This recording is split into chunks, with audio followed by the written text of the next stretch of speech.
동메달 89개를 따내며 중국과 일본에 이어서 종합 3위로 대회를 마쳤습니다.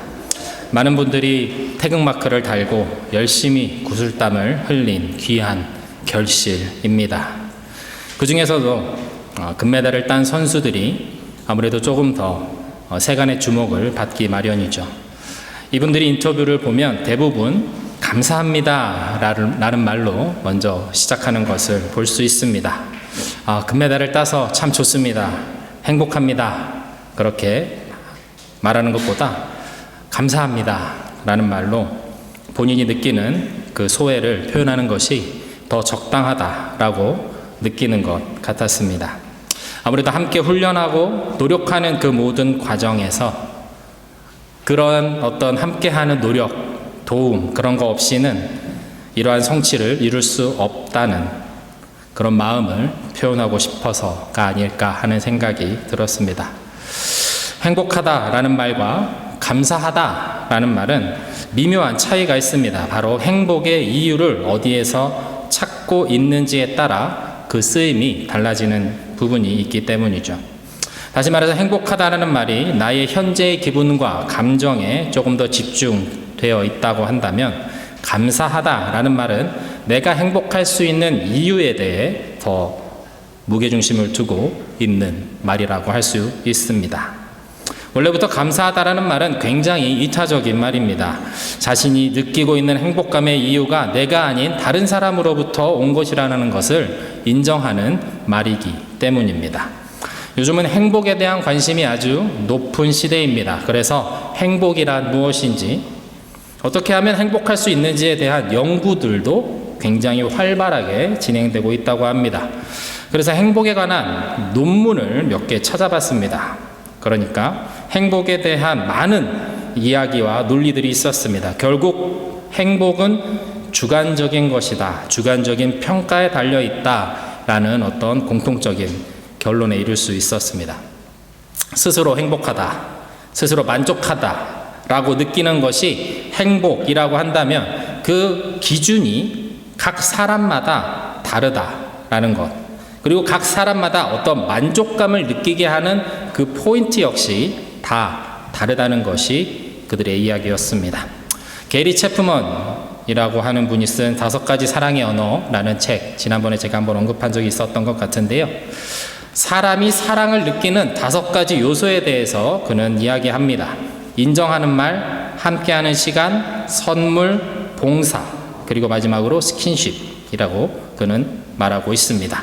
사랑을 표현하고 그것을 받아들이는 사람의 만족도가 그 받아들이는 사람의 선호하는 소통 방식에 따라서 달라지더라라는 것, 그 점을 기점으로 해서 게리 체프먼이라는 사람은 이 5가지 소통 방식에 대해서 말해주고 있는 것입니다. 예를 들어 선물을 받을 때 내가 더 사랑받는다라고 느끼는 사람이 선물이 아닌 봉사나 스킨십으로 사랑을 받는다라고 느끼는 그 정도는 상대적으로 더 낮아질 수밖에 없다라는 것이 그의 주장입니다. 물론 더 많은 분류나 다른 방식의 접근들도 가능하겠죠. 중요한 것은 사람마다 만족감을 느끼게 하는 부분이 다 다르다라는 점에 있습니다. 사랑받는다라는 것을 느끼는 포인트가 다 다른 것처럼 행복감, 그리고 만족감을 느끼는 방식과 이유 역시 사람들마다 다 다르다라는 이야기입니다.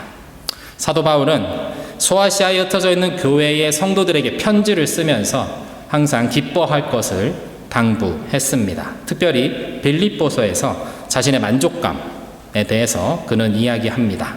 빌립보서 4장 11절에서 13절의 말씀을 제가 세 번역으로 읽어보겠습니다. 내가 가난하기 때문에 이런 말을 하는 것이 아닙니다. 나는 어떤 형편에서도 스스로 만족하는 법을 배웠습니다. 나는 가난하게 사는 법도 알고 부유하게 사는 법도 압니다. 배가 부르건 고프건 부유하게 살건 가난하게 살건 그 어떤 경우에도 스스로 만족하게 하는 비결을 배웠습니다. 나에게 능력 주시는 분 안에서 나는 모든 것을 할 수 있습니다.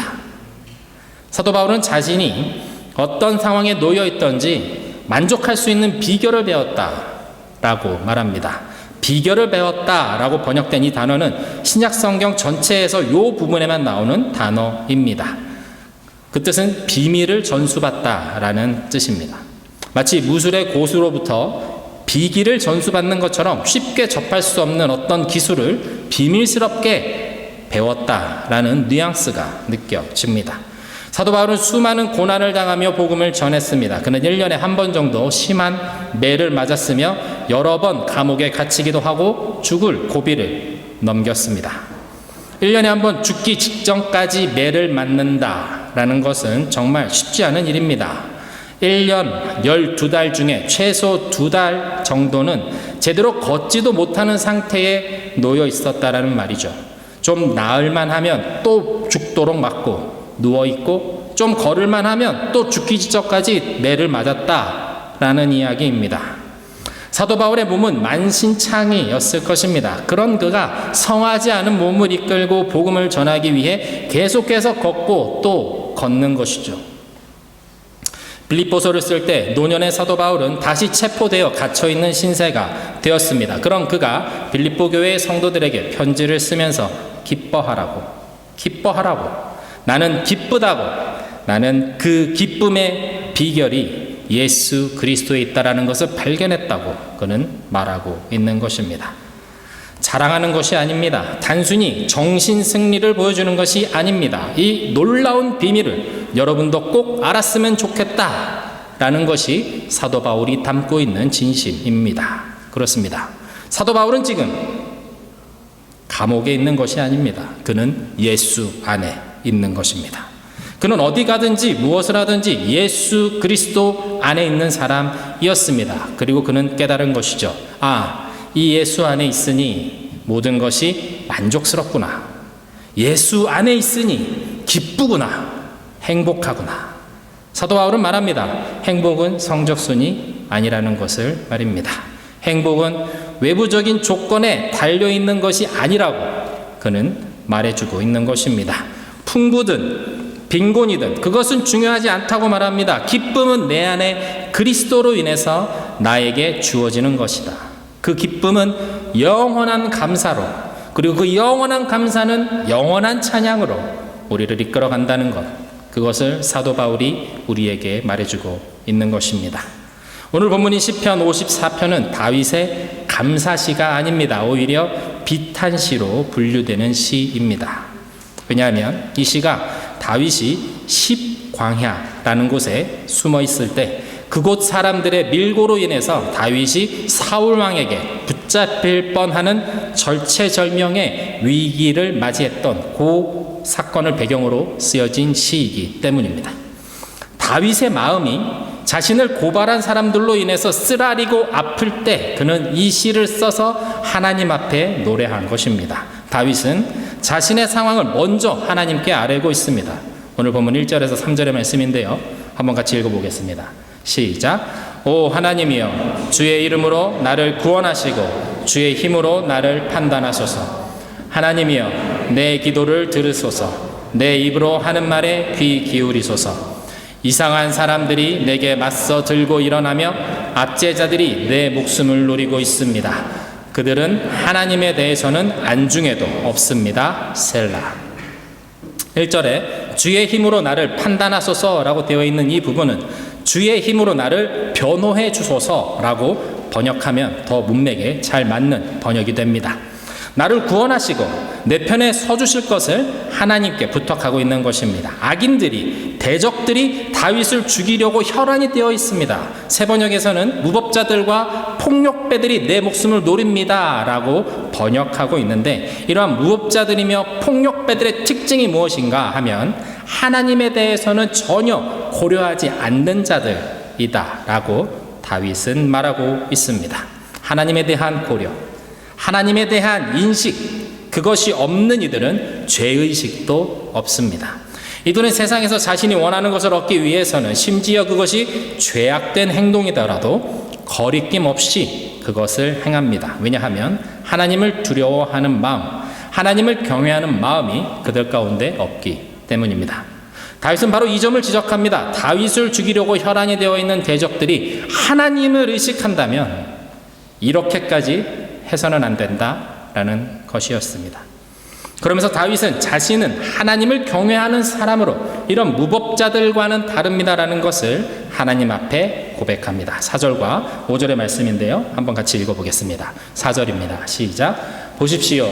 하나님은 나를 돕는 분이시며 여호와는 내 영혼을 붙들어 주시는 분이십니다. 그분이 내 원수를 갚아주실 것입니다. 주의 진리로 그들을 끊어 주십시오. 다윗은 먼저 하나님이 어떤 분이신지를 고백합니다. 자신이 하나님께 속한 사람인 것을 하나님이 어떤 분이신지를 고백함으로 그것을 증명하고 있는 것이죠. 다윗은 하나님께서 자신을 도와주시는 분이라는 것, 자신의 영혼을 붙들어 주시는 분이심을 고백합니다. 또한 힘없는 자신을 대신해서 원수를 갚아주시는 분이 나의 하나님이시다라고 그는 고백합니다. 하나님에 대해서는 안중에도 없는 자들과 자신을 철저히 구별하고 있는 다윗의 방법은 자신이 만난 하나님, 자신이 이해하는 하나님에 대해서 정확하게 고백하는 것에 있었습니다. 하나님의 선하심과 인자하심을 노래하는 것은 그가 당면하고 있는 어려움 속에서 스스로를 지켜내는 방법이었습니다. 실제로 그의 수많은 시편의 노래들이 그러했습니다. 이제 다윗은 하나님 앞에 한 가지 약속을 하며 나아갑니다. 6절의 말씀인데요. 같이 읽겠습니다. 시작. 내가 기꺼이 주께 희생제를 드리겠습니다. 오 여호와여, 주의 이름이 선하시니 내가 주의 이름을 찬양하겠습니다. 우리말 성경에서는 희생제라고 되어 있는 이 부분이 개역 개정의 성경으로 보면 낙헌제라고 번역되어 있습니다. 낙헌제는 기쁨으로 드린다라는 의미를 담고 있습니다. 기쁨은 제사의 적극성과 자발성을 뜻합니다. 낙헌제는 그래서 적극적으로 자발적으로 감사해서 드리는 희생 제사라고 이해할 수 있습니다. 다윗은 지금 누군가의 밀고로 인해서 누군가의 배신으로 인해서 곤욕을 치르는 중에 있습니다.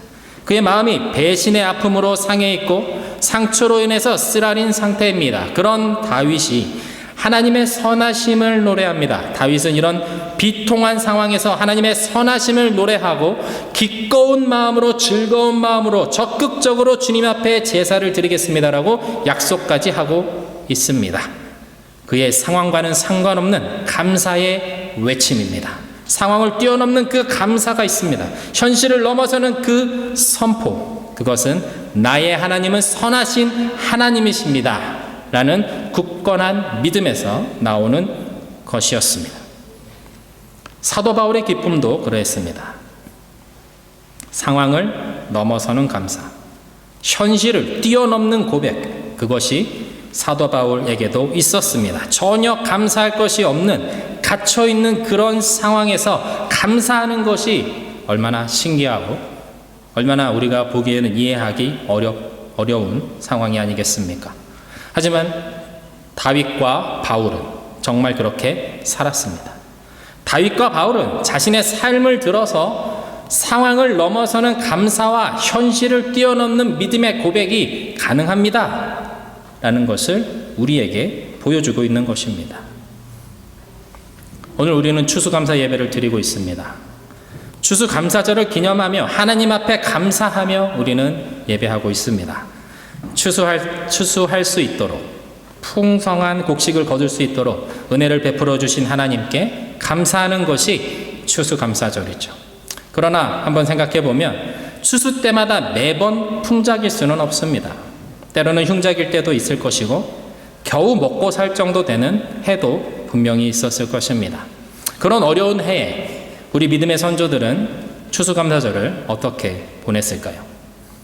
풍작일 때보다 분명히 흥은 나지 않았을 것입니다. 하지만 여전히 먹을 것이 있음에 감사하고 서로의 어려움을 돌아보며 안부를 물어보며 그렇게 추수감사절을 보내지 않았을까 상상해 보게 됩니다.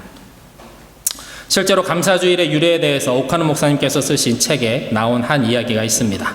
청교도들이 메이플라워 호를 타고 미국에 도착해서 얼마 지나지 않아 그들 중 반 이상이 굶어 죽고 병에 걸려 죽었습니다. 게다가 남아있는 사람들마저 해마다 계속되는 흉년으로 인해서 고통을 당했습니다. 도무지 미래에 대한 소망이 보이지 않았습니다. 그래서 당시 미국 사람들은 전국적으로 금식을 선포했습니다. 그리고 하나님께 매달리기로 합니다. 이처럼 하나님께 온전히 매달리며 금식하며 기도하는 시간은 매번 반복되었습니다. 흉년이 계속되었기 때문입니다. 그러던 어느 날 또 한 번 대단히 어려운 형편에 놓이게 되자 사람들은 다시 금식 기도를 해야 할 때가 되었다라고 생각했습니다. 많은 사람들이 모여서 금식 기도에 대해서 논의하는 자리가 마련되었습니다. 그때 한 농부가 일어나 이렇게 말했습니다. 지금까지 우리는 금식하면서 하나님께서 도와주시기를 간절히 기도했습니다. 그러나 이제는 좀 다르게 생각하면 좋을 것 같습니다. 비록 흉년이 들고 형제 자매들이 병으로 쓰러지는 어려움을 겪고 있지만 이 가운데서도 우리가 감사할 것이 있지 않습니까? 식량이 부족하지 않고 식량이 풍족하지 않고 여건이 유럽에 있을 때보다 좋지는 않지만 우리가 원했던 신앙의 자유가 있고 정치적 자유도 있습니다. 그리고 우리 앞에는 여전히 광대한 대지가 열려 있습니다. 이러한 제목들을 가지고 금식 대신에 감사의 기간을 정해서 하나님께 감사를 드리는 것은 어떻겠습니까? 농부의 말은 참석한 사람들에게 깊은 감화를 주었고 금식기도 주간을 선포하는 대신 감사 주간을 선포하기로 한 것이 오늘까지 이어지는 추수감사주일의 유래가 되었다고 합니다. 매년 돌아오는 추수감사절에 우리는 감사의 제목들을 찾아봅니다. 그런데 쉽게 감사의 제목들이 떠오르지 않습니다. 한참을 생각해야 감사한 것들이 하나 둘 풍선이 떠오르듯 그렇게 떠오릅니다. 누군가는 감사하고 싶어도 감사할 이유를 찾기가 힘들다라고 말하는 사람도 있을 것입니다. 아마도 그 삶이 녹록지 않았기 때문이겠지요. 그러나 그리스도인에게 감사는 조건이 아닌 능력입니다. 감사할 수 있는 능력입니다. 억지로 감사하자라는 것이 아닙니다. 사도 바울처럼 다윗처럼 앞에 예화에 등장한 농부처럼 주님으로부터 일체의 비결을 배운 사람이 되자는 것이죠. 하나님께서 나에게 은혜를 베풀어 주심으로 인해서 하나님께서 나의 하나님 아버지가 되어 주심으로 인해서 예수 그리스도께서 나를 위해서 죽으시고 다시 사심으로 인해서 기뻐하고 또 감사할 수 있는 우리가 되어야 하겠다라는 것입니다. 추수감사절을 맞이하며 그동안 못했던 하나님께 대한 감사를 표현하고 또 고백하는 귀한 계기가 되시기를 주님의 이름으로 축원드립니다. 무엇보다 감사가 내 삶의 조건이 아닌 감사는 능력이라는 것을 기억하며 나의 믿음으로부터 나오는 그 감사의 능력을 체험하는 귀한 우리 성도님들이 다 되시기를 주님의 이름으로 축원드립니다. 다 함께 시편 136편을 읽으면서 말씀을 마무리하기를 원합니다. 우리의 고백이 되기 원합니다. 같이 천천히 읽겠습니다. 주님께 감사하여라. 그는 선하시며 그 인자하심이 영원하다. 모든 신들 가운데 가장 크신 하나님께 감사하여라. 그 인자하심이 영원하다. 모든 주 가운데 가장 크신 주님께 감사하여라. 그 인자하심이 영원하다. 홀로 큰 기적을 일으키신 분께 감사하여라. 그 인자하심이 영원하다. 우리가 낮아졌을 때에 우리를 기억하여 주신 분께 감사하여라. 그 인자하심이 영원하다. 우리를 우리의 원수들에게서 건져주신 분께 감사하여라. 그 인자하심이 영원하다. 육신을 가진 모든 사람에게 먹거리를 주시는 분께 감사하여라. 그 인자하심이 영원하다. 하늘에 계시는 하나님께 감사하여라. 그 인자하심이 영원하다. 아멘.